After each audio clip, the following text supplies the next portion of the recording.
But there's also, I mean, there's a notion now where there's a lot of franchises taking over large cities, Birmingham, Manchester, London. There's a lot of franchises popping up. There's a fear amongst the independent restaurant or the independent fast food outlet that our days are very numbered.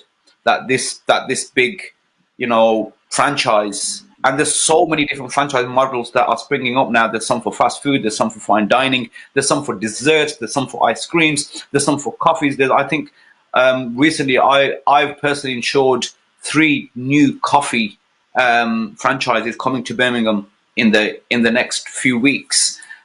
So there's also a fear amongst the independent small restaurants that our days are numbered. What would you say to them?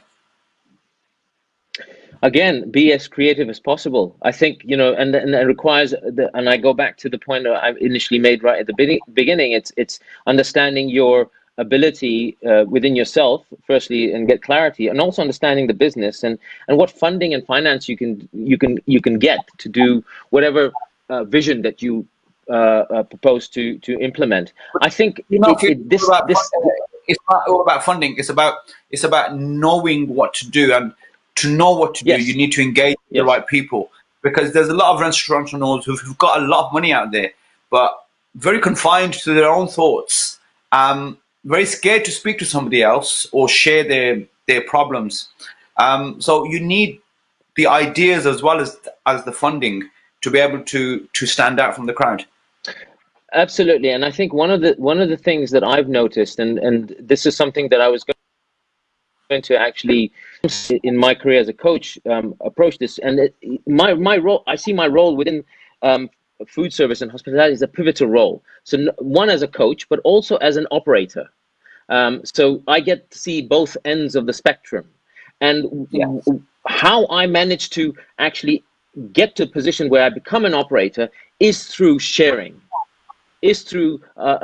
Sharing my ideas, because what happens with us, generally human beings, is that we hold our ideas very close to our chest, say, no, somebody else will take the idea. We're living in an era of collaboration, and we're living in an era of partnership. I think that mindset is very much within the restaurant sector and the private restaurants and the small takeaways as such, where it's just about me and my little thing. And I think some of them are so comfortable with their regular clients that they don't want to expand. They're scared to expand. They're scared to change what they already have, and therefore they are now hitting a brick wall where, with the current circumstances and with what's to come, they're gonna get caught out.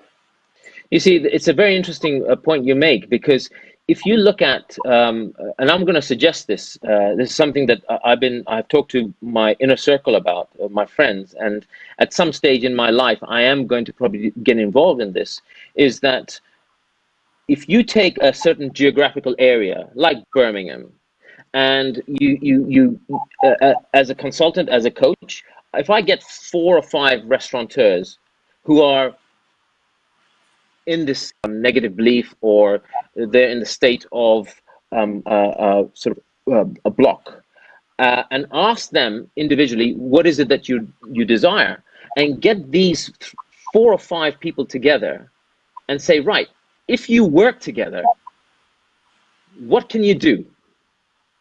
What can you do? And something came up in my mind was that